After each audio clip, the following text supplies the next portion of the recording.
오늘 오후에 주신 하나님의 말씀은 야고보서 2장 1절서부터 10절서부터 13절까지입니다. 누구든지 온 율법을 지키다가 그 하나에 거치면 모두 범한 것이 되나니 간음하지 말라 하신 이가 또한 살인하지 말라 하셨은즉 내가 비록 간음하지 아니하여도 살인하면 율법을 범한 자가 되느니라. 너희는 자유의 율법대로 심판받을 자처럼 말도 하고 행하기도 하라. 긍휼을 행하지 아니하는 자에게는 긍휼 없는 심판이 있으리라. 긍휼은 심판을 이기고 자랑하느니라. 아멘. 12절에서 13절 사이에 있는 말씀을 이해를 하면 야고보서의 전체의 주제를 이해가 가능한 것입니다. 야고보서의 전체의 주제는 참 자유예요. 그래서 자유하게 하는 온전한 율법 이와 같은 내용을 1장 25절 말씀에 말을 하고 있고, 또한 12절 말씀에 2장 12절 말씀에 너희는 자유의 율법대로 심판받을 자처럼 말도 하고 행하기도 하라 이랬는데, 참 자유를 대하여서 예수께서 바리새인들과 유대인들에게 말을 하기를 요한복음 8장 31절 32절 말씀에 누구든지 나를 따라하고 내 제자가 되면은 내 제자가 될 건데 그 사람들은 진리를 알게 되면 그 진리를 알면 너희가 참 내 제자가 되고 참 자유를 얻는다 그랬어요. 진리를 알면 자유를 얻는 것이지 율법의 행위대로 살아가는 사람은 도리어 그 율법의 멍에에 매이고 율법의 저주에 매이게 된다는 뜻을 의미하는 것이죠. 그러니까 이 야고보서에서 말을 하고 있는 자유케 하는 율법이라는 말을 완전히 이해를 할 수 있어야 해요. 자유라는 말을 반대말을 생각하면 성경 속에 생각하면은 여러분들이 그 자유의 개념을 혼돈하지 않고 방종이라는 의미하고 다른 의미로서의 참 자유의 의미를 깨달을 수가 있어요. 먼저 예수님께서는 수고하고 무거운 짐진 자들아 다 내게로 오라고 말씀하셨죠. 마태복음 11장에 28절에 그렇게 말씀하셨는데, 수고하고 무거운 짐을 짊어지고 있는 사람은 자유한 사람이라고 할 수는 없죠. 근데 그 수고하고 무거운 짐을 예수님은 뭐라고 표현했냐면 율법의 멍에다 이렇게 말해요. 왜 율법의 멍에를 짊어지는 것이 수고하고 무거운 짐이냐? 내가 다 해야 해요. 내가 하나님이 완전하신 것처럼 내가 완전해야 한다라는 거예요. 그래서 멍에가 되는 거예요. 우리도 운동하다 보면은 왜 그렇게 치느냐고 이렇게 볼을 갖다가 복식 경기라니까 왜 그렇게 치느냐고 이렇게 말하잖아요. 꼭 그 사람이 그 일을 또 해요. 그러니까 그렇게 자기 기준에다가 모든 걸 맞추게 되거나 아니면 율법의 기준에다 맞추게 되면은 그 율법의 기준에 맞춰서 너 왜 이렇게 못하느냐고 말하면 그 일을 또 내가 할 수 있는 거예요. 또 내 기준에다 맞추는 것도 마찬가지예요. 그러니까 나의 기준대로 사는 사람은 자기 자신으로부터 자유를 못 얻는 거예요. 이해가 됩니까? 이 부분이? 내 기준으로 사는 사람은 자기 자신으로부터 자유를 못 얻는 사람이에요. 그러면 타인 기준으로 사는 사람은 자기 자신이 타인으로부터 자유를 못 얻는 것이죠. 예를 들어서 어머니가 너무나 강한 사람이에요. 그래서 아이를 갖다 키울 때 넌 이래야 한다 이래야 한다 계속해서 어머니가 막 강한 어조로서 아이한테 여러 가지 자기 자신의 기준들을 막 억압을 하잖아요. 그럼 그 아이는 그 어머니로부터 자유를 못 얻어요. 예. 그래서 주님께서는 그럼 목표가 무엇이냐? 나 자신의 하나님께서 나를 향한 목표가 무엇이냐? 참 자유인데 그 참 자유의 다른 말로 말하면은 하나님의 형상대로인 것이죠. 엄마의 자기의 기준도 아니고 하나님의 형상대로, 타인의 기준도 아니고 하나님의 형상대로. 예. 그래서 하나님의 형상의 의미가 진정한 의미의 참 자유를 주는 것이죠. 예. 우상 숭배하는 사람은 우상에게 묶인 사람이죠. 그래서 참 자유가 없는 거예요. 예. 만약에 보여지는 것에다가 하나님은 자유케 하시는 영이기 때문에 하나님은 모든 보여지는 형상에다가 신적인 의미를 부여하지 말라고 그랬어요. 그래서 아무 형상이든 땅 위의 형상이나 땅 아래의 형상이나 이 모든 형상을 만들지 말라고 그랬죠. 그리고 경배하지도 말고 절하지도 말라고 그러잖아요. 그거 어쩌라는 얘기냐? 보이지 않는 하나님을 어떻게 믿으냐? 하나님은 거기 서서 말씀하시는 분이시니까 그 말씀하시는 하나님이 언약을 따라 말씀하시고 하나님 자신 속에서 있는 자유케 하는 성령을 쫓아서 계속해서 말씀하실 것이거든요. 그 말씀하신 존재가 뭐냐면 인간을 만든 거예요. 인간을 만들 때 자유케 하는 존재로 하나님의 형상대로 만든 것인데, 이 하나님의 형상 속에 죄가 들어오니까 전체가 다 일그러지고 삐뚤어지고 어그러지고, 그다음에 또 이게 왜곡되어진 인간의 모습들을 가지고 있기 때문에 언어들이 다 다른 것이죠. 그래서 여러분들은 좌로나 우로나 치우치지 아니하고, 왜 하나님께서 이스라엘 백성들에게 그 말씀을 했겠느냐. 그러니까 여러분들이 이런 부분들에 관해서 내가 전체적인 통념적인 것 속에서 하나님의 형상의 의미를 얘기를 하고 있잖아요. 그러면 하나님의 형상 속에서 우리가 알아듣기 쉽게 하나님의 형상을 어떻게 정의할 수가 있느냐. 그것은 하나님은 하나님의 은혜 속에서 나를 나되게 하는 것입니다. 나를 나되게. 만약에 자녀들을 키울 때 이 아이를 이 아이 되도록, 하나님의 은혜 가운데서 이 아이를 이 아이 되도록 키운다면 이 아이는 독립적인 존재로서 온전히 하나님의 형상의 모습을 가지고 살아나갈 것인데, 문제는 하나님의 은혜 속에서 이 아이를 이 아이 되게 키우는 것도 아니고, 그 하나님의 은혜를 빼고 이 아이를 이 아이대로만 키워도 이 아이는 놀랍도록 뭐 부모의 업보라든지 부모의 죄합이라든지 이런 것들에 상관없이, 부모의 억압에 상관없이 자유인으로 정말 성장할 수 있을 거예요, 그 아이가. 그런데 문제는 그 자유인으로 성장한다는 그 의미가 인간 속에서는 어디로 가느냐면은 방종으로 흐르는 가능성이 너무나 많은 거예요. 그래서 사도 바울은 나의 나된 것은 하나님의 은혜였다라는 말로 표현을 해서 하나님의 은혜가 나를 나되게 할 수 있게 만들 수 있다라는 것을 사도 바울이 말을 한 거예요. 그게 하나님의 형상에 참된 의미예요. 예. 그러니까 나를 나되게 만드는 것이죠. 예. 나를 나되게 만든다라는 것은 하나님의 은혜 속에서 나를 나되게 만든다는 것이기 때문에, 하나님과 괴리되거나 떨어져 있는 존재로서 내 멋대로 행동한다는 그런 의미가 아니라, 하나님의 은혜가 나를 나되게 하고, 또한 나는 하나님의 은혜 속에서 강해질 수 있고 하나님의 은혜 속에 붙어야만이 내가 나될 수가 있다는 걸 의미하는 것이죠. 그러니까 하나님은 근본적으로 인간을 지을 때 어디에 부속되게 만들지는 않았어요. 오직 하나님의 은혜 속에 있어라라고 말을 한 것이죠. 그러니까 여러분과 내가 진정한 의미에서 자유라는 이와 같은, 자유율법이라는 이와 같은 개념은, 우리가 율법적인 관점에서 이것이 자유라는 말을 쓸 수 있느냐? 쓸 수 없어요. 율법적인 관점에서는 율법의 멍해라는 말을 쓸 수가 있고, 수고하고 짐지우는 율법이라고 생각할 수 있고, 죄와 사망의 율법이라고 표현을 하는 것이지 자유의 율법이라고 말하지는 않아요. 그럼 어떻게 하면 자유의 율법이 되냐? 그리스도 안에 들어올 때 자유케 하는 율법이 되는 거예요. 예. 왜? 그 율법의 요구를 다 그리스도께서 마치시고 완성하시고 다 이루셨기 때문에 우리에게는 무엇을 주었냐면, 믿음, 예수를 믿는 믿음 안에서 하나님의 완전한 은혜를 주신 거예요. 이게 잘 알아요. 그런데 율법적인 설교나 도덕적인 설교를 하잖아요. 그러면은 율법적인 설교하는 사람은 그 자신도 거기에 매이게 되어 있어요. 여러분들 하나님을 사랑하되 여러분의 마음을 다하고 뜻을 다하고 성품을 다해 하나님을 사랑해야만 합니다. 그것이 옳은 길입니다. 이 율법의 대강령을 설교를 하잖아요.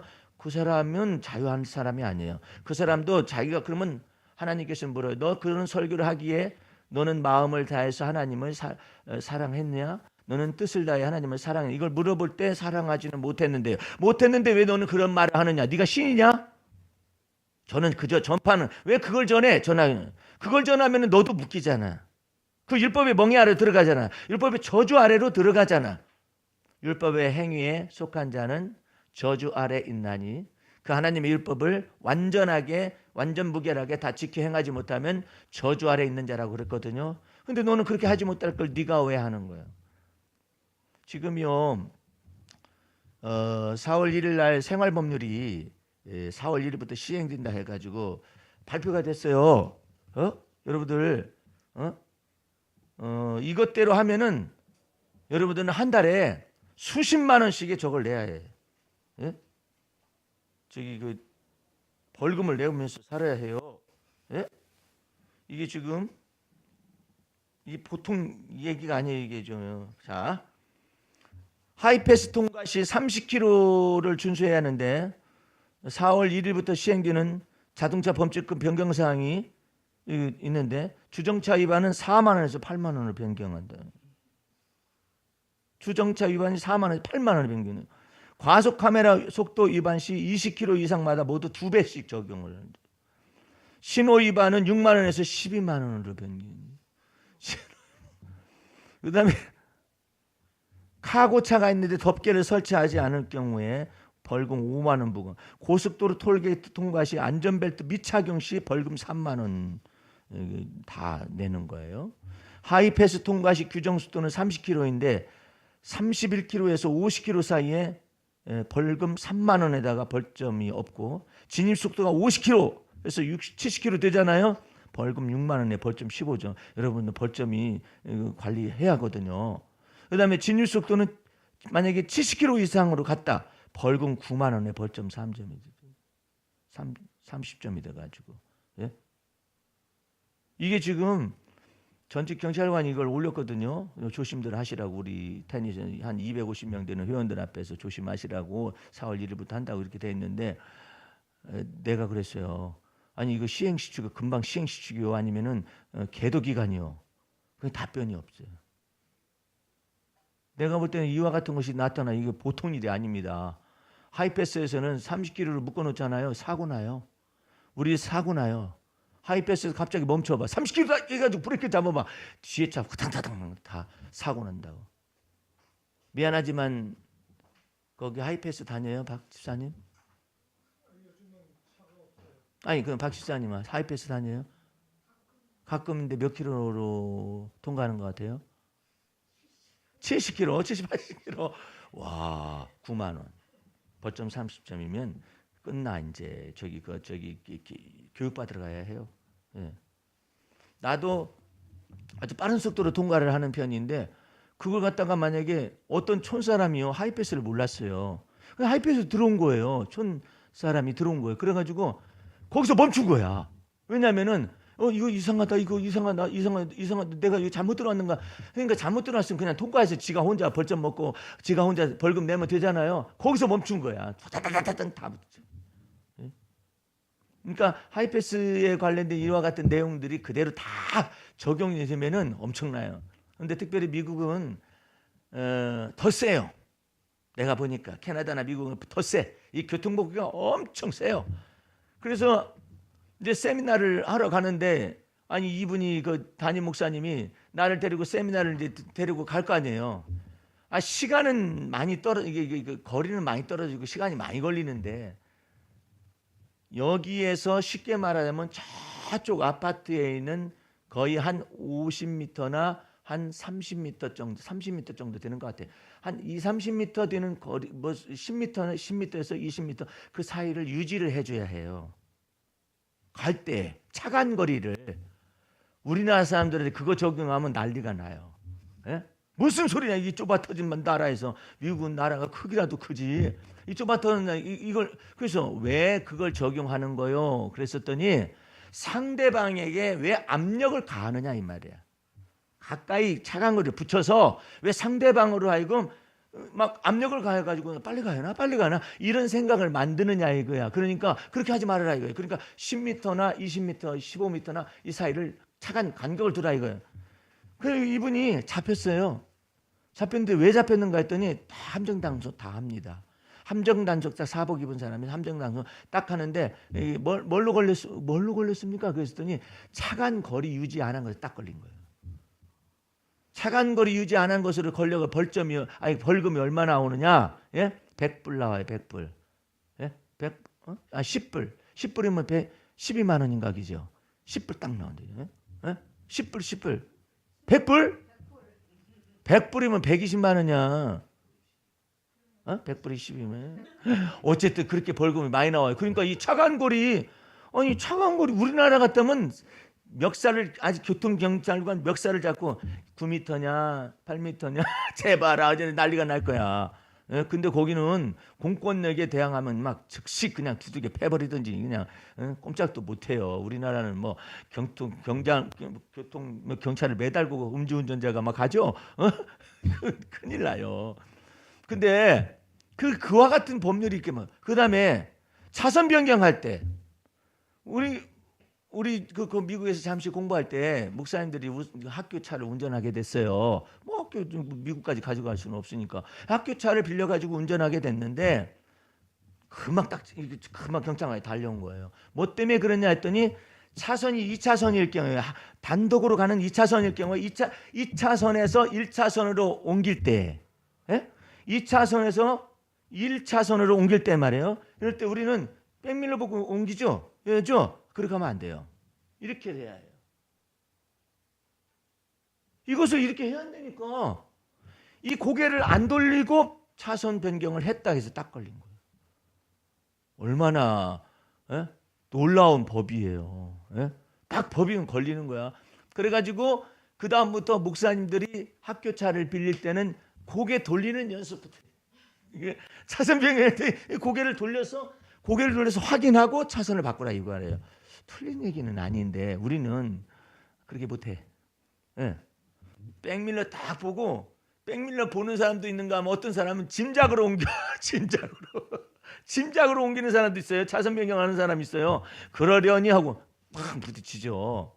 요즘이야 뭐 그 차도 좋은 차들이 많이 나와서 차가 접근하게 되면 백밀러에 불이 들어오잖아요. 이게 불이 들어오죠. 그죠? 이 불이 들어오니까 아, 차가 접근하고 있구나. 이걸 양쪽에서 볼 수 있어요. 그것까지 시설을 해놨잖아요. 그때 뭐 그것이 없는 시절에는 이런 것들이 그냥 고개를 반드시 돌려서 확인하고 그다음에 차선 변경을 하게 된다. 이것이 이제 미국에서 법인데 이런 거에 저런 것을 다 따지고 하면은 점 없는 사람이 없고 흠 없는 사람이 없어요. 그래서 하나님은 완전 무결하신 분이신데 완전하게 거룩하시고 완전하게 성결하시고 죄가 없으신 분이신데 사람이 어찌 율법대로 점 없이 흠 없이 티가 없이 되겠느냐 말이에요. 그래서 예수 그리스도의 흘리신 보배 피의 능력은 뭐가 없느냐면 점 없이 흠 없이 티가 없는 것으로 진리의 말씀에 딱 써놓은 거예요. 그리스도의 피가 왜 그래야 거룩하신 하나님, 의로우신 하나님 앞에 점 없이 흠 없이 티 없이 세움을 얻게 하시는 거예요. 그렇게 세워놓고 난 다음에 이제 주님이 내 안에 들어오셔서 이 모든 걸 다 바로잡아요. 점이 있는 것도 바로잡고 흠이 있는 것도 바로잡고 어그러진 것도 바로잡고 이렇게 하시기 위해서 우리에게 들어요. 그럼 우리를 완벽주의자로 만들기 위해서 그것이냐? 그게 아니라 더욱더 성숙해 나가는 과정 속에 우리를 연단하는 시간들을 갖는 거예요. 그래서 여러분과 내 속에서 참 자유라는 것이 무엇인가? 그것은 수고하고 무거운 짐진 자 속에서 우리가 자유를 얻으면 얻을수록 무엇이 더 많아지느냐? 긍휼된 마음이 더 많아지는 거예요.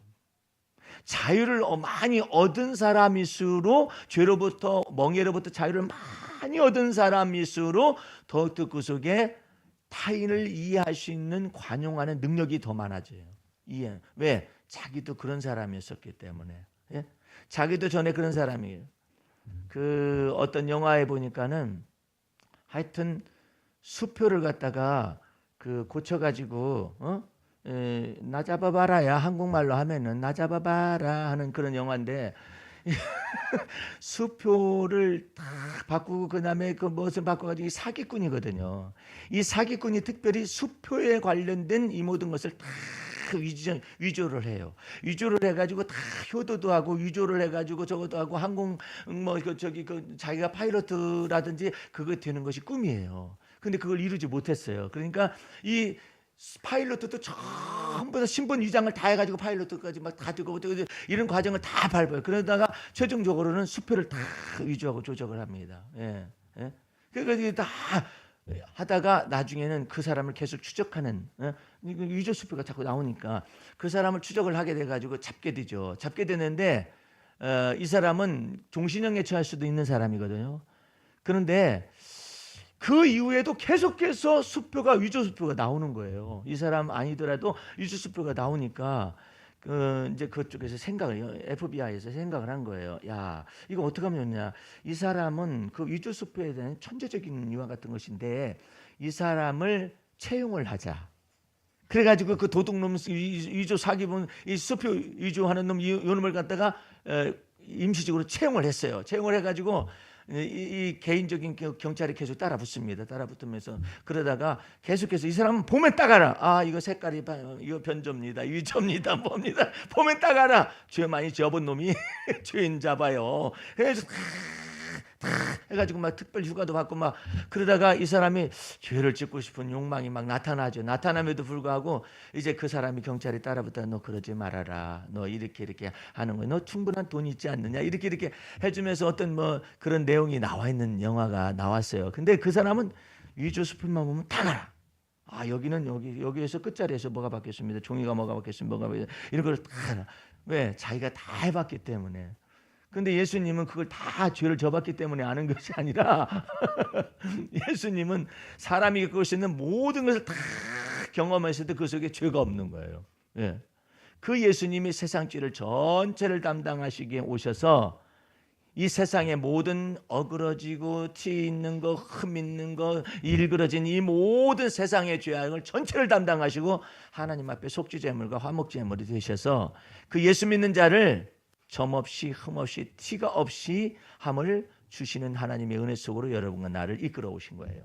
이제 우리 여러분들 한번 성경 말씀 한번 잠깐 볼까요? 역시 에베소서를 한번 잠깐 펴보시기 바랍니다. 에베소서. 이거 이렇게 말씀을 알면은 한편으로는 재밌죠.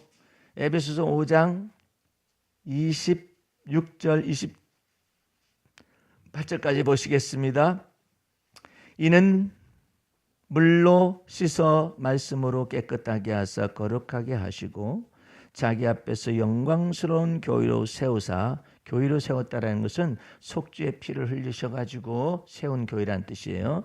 첫 번째 티가 없게 하시고 주름 잡힌 것이나 이런 것들이 없이 거룩하게 하시고 흠이 없게 하려 하심이니라.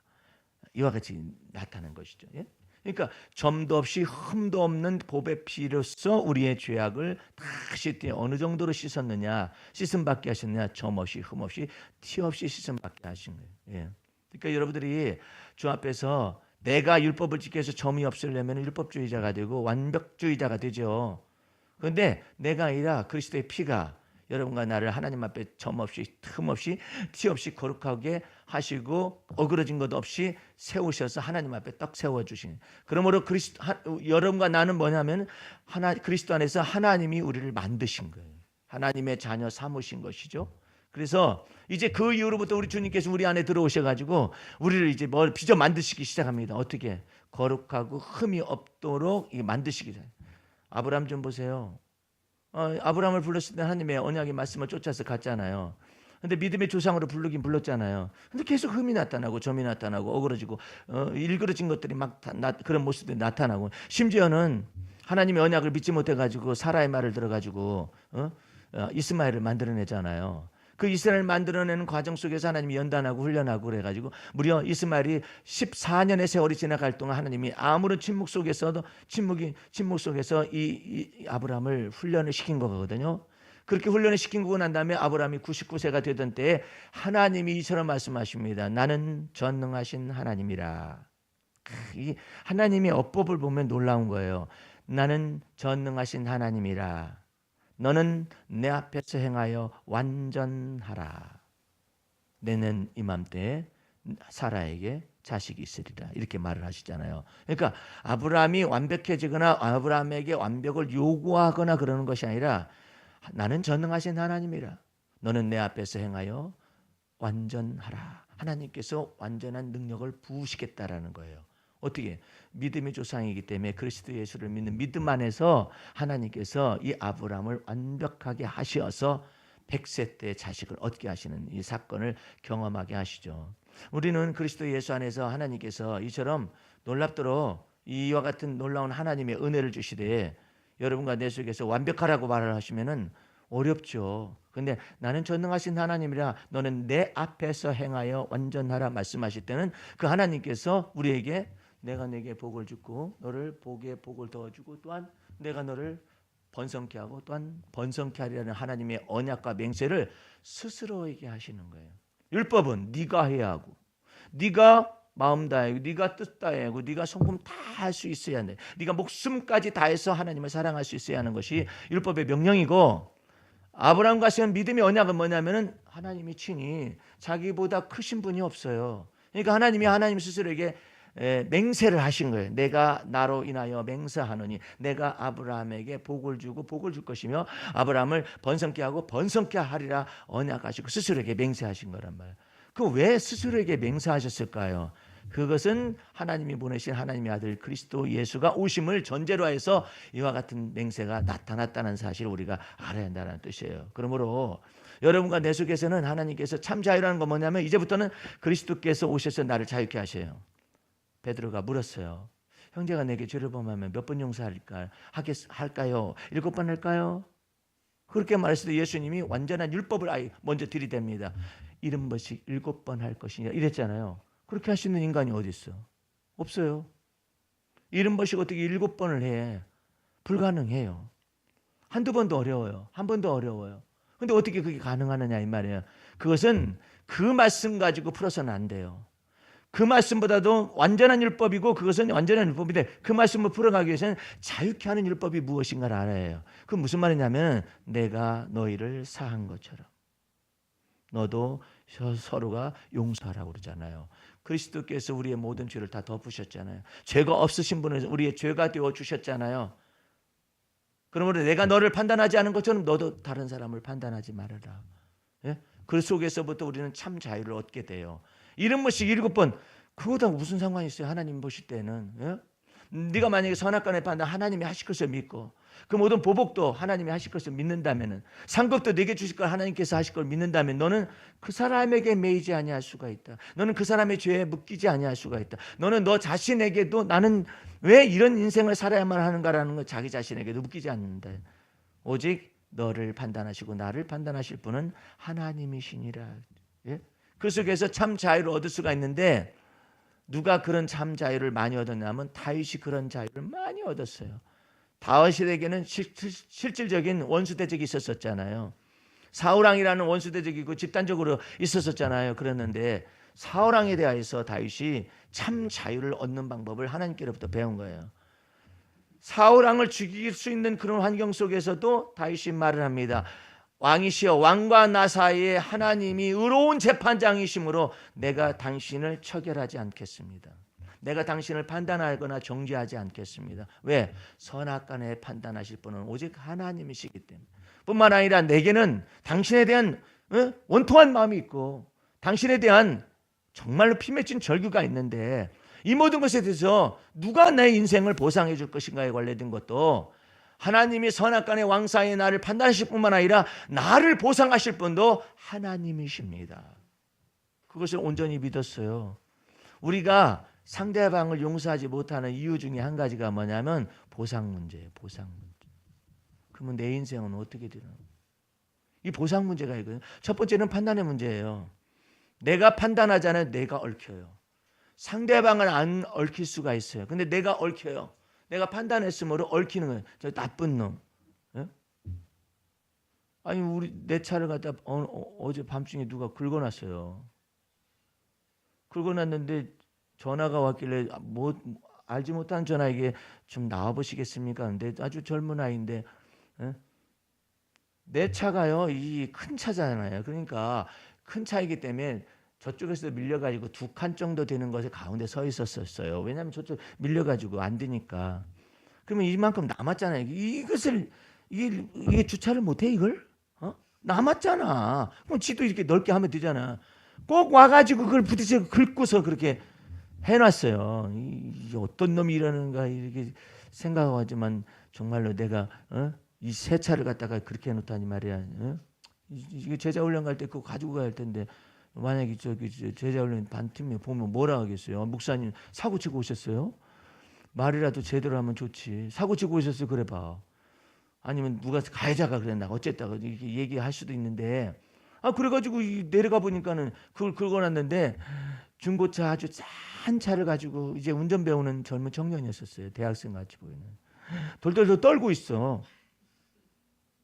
왜냐하면 이 차는 비싼 차는 그리고 이 차가 그 앞부분에 거의 중대한 저런 것들이 다 들어있어요. 거기에 저 크루즈 기능을 하는 것이 있어서 앞차간의 차간 거리를 저절로 이게 자동으로 이 앞에 보면 커다란 렌즈가 있어요.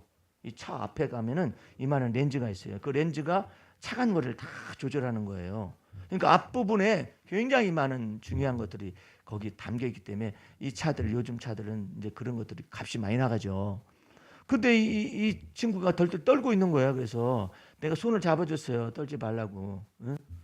이게 보니까는 이게 지 차로 막 옆을 가지고 내 차가 이렇게 있으면 지 차로 막 문대댄 거야. 막 문대댄. 응? 그래가지고 지 차가 하얀 차고 내 차는 까만 차잖아요. 지 페인트가 다 묻어 있는 거야. 그래서 이제 보험사원을 불러가지고 이제 다 고쳐드리겠다고 이제 이렇게 하긴 했는데 가만히 보니까 뭐 그 도장만 이렇게 벗겨내거나 다시 칠하거나 하면은 괜찮을 것 같은데 그것은 결정은 이제 보험사 직원까지 다 대동했으니까 이제는 그 기아 자동차 거기에서 그 고치는 수리하는 데서 봐야겠죠. 정비소에서 봐야겠는데 그런 거막 우리나라 사람은 일단 멱살 쥐고 싸우기 바빠. 접촉사고 나면 이게 어쨌냐 저쨌냐 반반이냐 30대 70대 어때 뭐 이렇게 해가지고 막 서로 싸우고 그러는데 미국에서는 그랬다는 큰일 나요. 그냥 가만히 있어야 해 서로. 아무 말 많고. 근데 뭐가 어떻게든 그러면 곧바로 그냥 그 저기 송사에 걸려요. 저 사람이 나를 갖다가 사고를 내가 내긴 했지만은 나를 인격적으로 모독하는 말을 했다. 딱 법에 막 걸어버린다고 그냥 변호사 취급해가지고요. 대동해가지고. 그러니까 서로 가만히 있어요. 왜 가만히 있어야 하는데 우리나라는 이 가만히 있는 것을 배우기까지 오랜 시간이 걸려요. 아직도 멀었어요. 아직도 싸워요 막. 네가 잘했네 어쨌든 그래가지고 조금이라도 30대 70에서 40, 35대 뭐 65 이거 뭐 만들기 위해서 막 싸움하고 막 그러거든요. 근데 그 손해사정이나 그런 사람들이 다 알아서 할 것이고 보험사원들이 다 알아서 할 것인데 보험사원들도 이렇게 쳐다보고 또 이렇게 쳐다봐가지고 자기네들한테 좀 덜 그 저기 불리하게 만들려고 하는 그런 것들이 공정하지가 못한 것이 있잖아요. 근데 이 모든 것들 속에서 내가 만약에 보상받는 이 모든 것은 다 되는데 선악간의 판단을 내가 해버리면 저기 나쁜 놈 자식 말이야. 내 차를 갖다가 저 중고차가 와가지고 말이야 받아가지고 내 차를 완전히 공물차 만들게 된다라고 판단하고 막 그렇게 시작하면은 그놈의 새끼 생각날 때마다 믿고 보상이 제대로 안 되면은 그렇고 그냥 받는 순간에 그냥 중고차 됐다 내가 너하고 나하고 똑같이 됐다 해가지고 막 쌈박질하고 막 이런 경우도 있고 그러잖아요. 그러니까 이게 내가 판단하는 순간 내가 내 감정에 내가 얽혀요.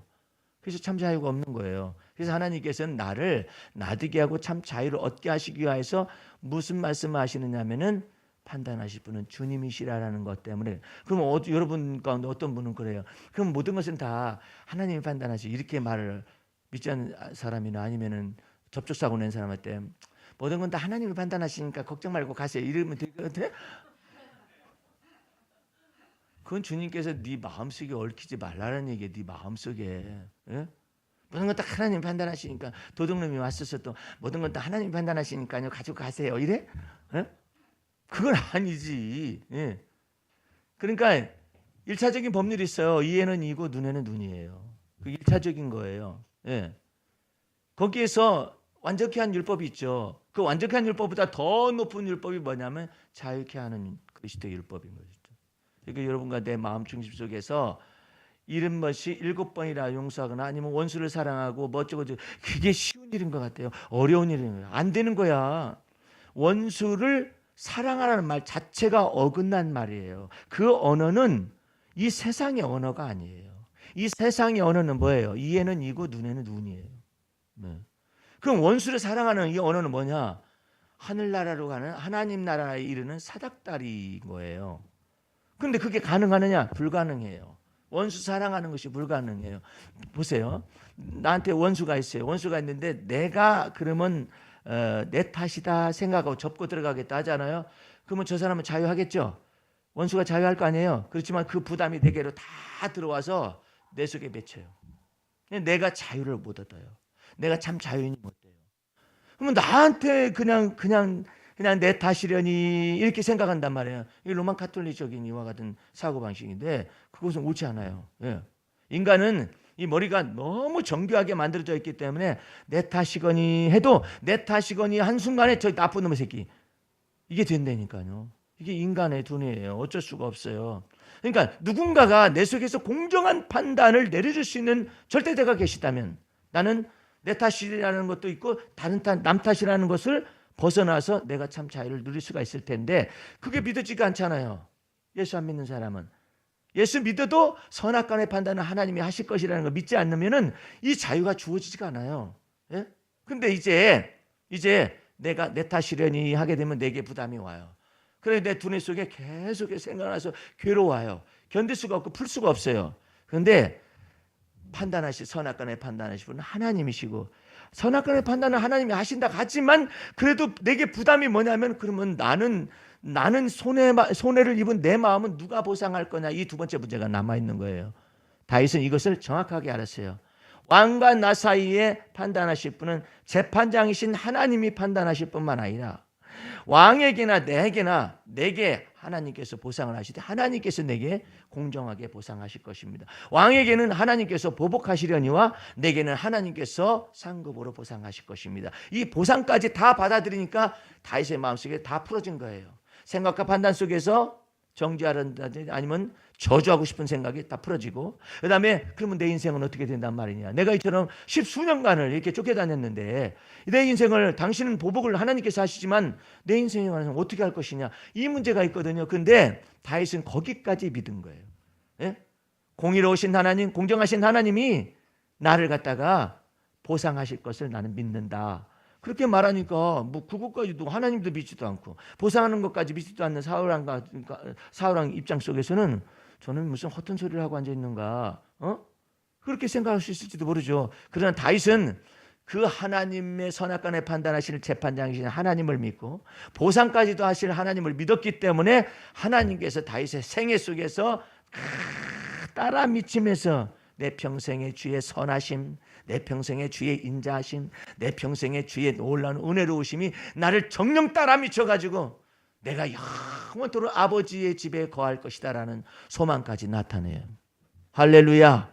뿐만 아니라 여호와께서 나의 목자가 되셔서 나의 모든 것을 채우실 그 주님, 내가 부족함이 없게 하실 주님, 푸른 초장에 인도하실 주님, 실만한 물가로 인도하실 주님, 내가 사망의 음침한 골짜기를 다닌다 할지라도 내가 주의 은혜를 믿고 주의 지팡이와 막대기가 나를 안위하실 것이라고 믿는 믿음이 원수의 목전에서 반드시 내게 상을 베풀어 주시고 그 다음에 내게 잔을 갖다가 훔치도록 하실 그 주님까지 믿어지는 이 놀라운 은혜 속으로 다윗을 들어가게 한 거잖아요.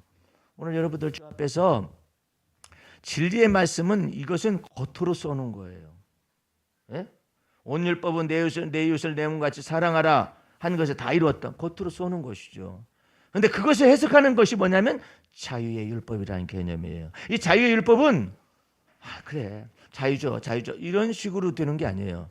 선악간의 판단하실 분이 하나님이신 것을 믿기 때문에 원수를 용서할 수가 있는 거라니까요. 내게 원수에게 축복하라고 대적하지 말라고 그러면 어떻게 그게 가능해?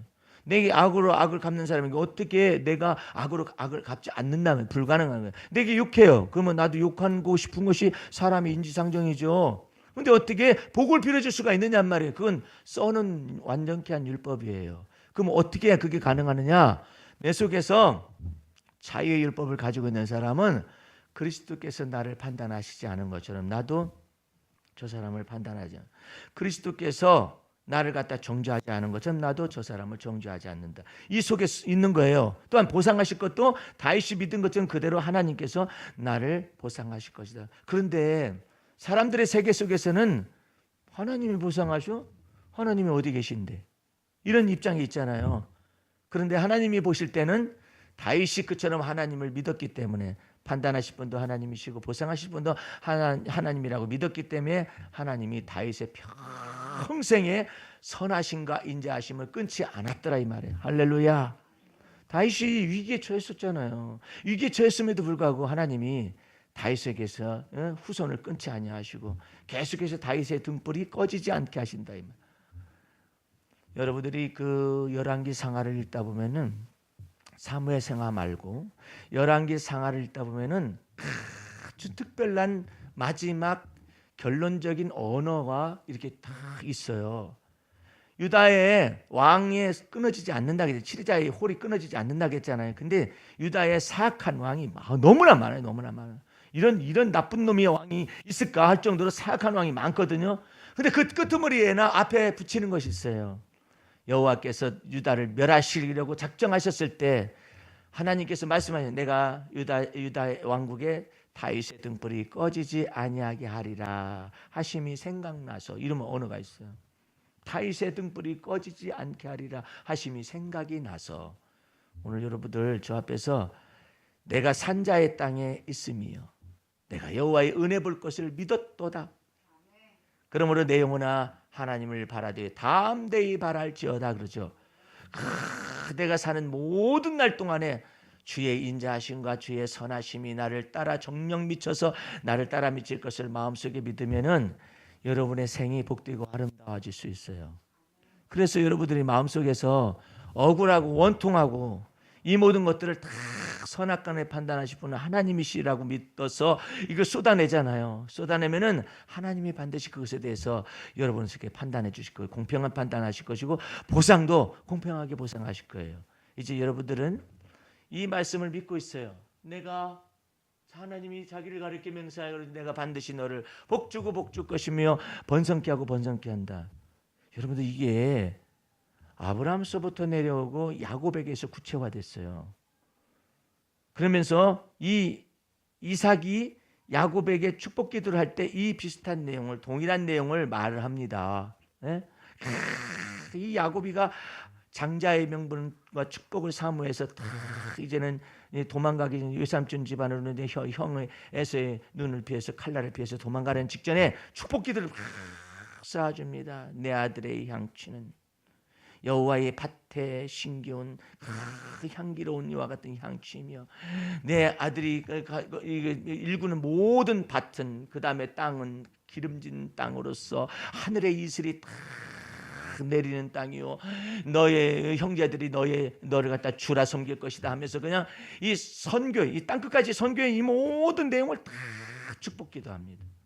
그런데 에서는 나중에 장자의 명분과 장자의 축복에 가서 함부로 생각했다가 아버지 저한테 빌 복이 없습니까? 없다. 그래도 좀 빌어주세요. 그래도 이것밖에 없습니까? 없다. 그래도 복 빌어주세요. 그랬더니 아버지가 그래? 그럼 기도해 주세요. 너는 하늘의 기름진 하늘의 이슬과 땅의 기름짐에서 뜬다. 이게 뭐야 이게? 없다는 거예요. 그것이 너 뜬다. 하늘의 이슬에서 너는 뜨고 땅의 기름짐에서 너는 펄쩍 떠가지고 너는 방랑 생활을 하는데 네가 칼을 믿고 생활을 할 것이다. 칼을 믿고 생활을 할 뿐만 아니라 너의 모든 형제들이 야곱의 종이 되어 있어가지고 나중에서야 멍에를 끊어낼 것이다. 이와 같은 내용으로 말을 해줬어요. 오늘 여러분들 참 자유라는 것은 진리 안에서 조그마한 데서부터 자꾸 자유를 얻으세요. 내가 이렇게 가난한데 하는 가난의 의식에서 자유를 얻어야 해요. 내가 가난한데 처할 줄도 알고 부한데 처할 줄도 알며 할렐루야. 그리스도 예수 안에서 내가 풍부와 궁핍의 일체의 비결을 배웠노라. 자유인이에요. 예, 율법의 멍에에서부터 자유하는 사람, 어떤 사람이에요? 그리스도 예수를 믿는 믿음 안에서 참 자유를 얻잖아요. 이제 여러분은 놀라운 여러분을 얽어맬 수 있는 법이 없어요. 이제 여러분들은 나를 나되게 하시는 분은 오직 하나님이십니다. 할렐루야. 그 하나님의 은혜가 여러분을 여러분 되게 하실 거예요. 그래서 여러분의 생에 갈 길 다 가도록 예수 인도하실 줄로 믿습니다. 기도하겠습니다. 우리 하나님 아버지 감사 찬미 올립니다. 나의 갈 길 다 가도록 예수 인도하실 뿐만 아니라 하나님께서 너에게 작정하신 모든 것을 다 이루기까지 너를 떠나지 아니하시리라 말씀하신처럼 그 하나님의 은혜가 우리에게 나타나서 내가 네게 복에 복을 더할 것이며 번성케 하고 번성케 하리라는 이 하나님의 언약과 맹세를 하나님이 친히 지켜주실 줄로 믿사옵나이다. 지금은 우리 구주 예수 그리스도의 은혜와 하나님 아버지의 그 무한하신 사랑과 성령의 감화감동 인도 보호하심이 오늘 말씀을 듣고 주 안에서 이와 같은 하나님의 놀라우신 우리를 향한 계획을 마음속에 믿고 주와 더불어 동행하기를 원하는 성도들 머리 위에 지금부터 영원까지 함께 하시옵기를 간절히 축원하옵나이다. 아멘. 할렐루야. 마쳤습니다.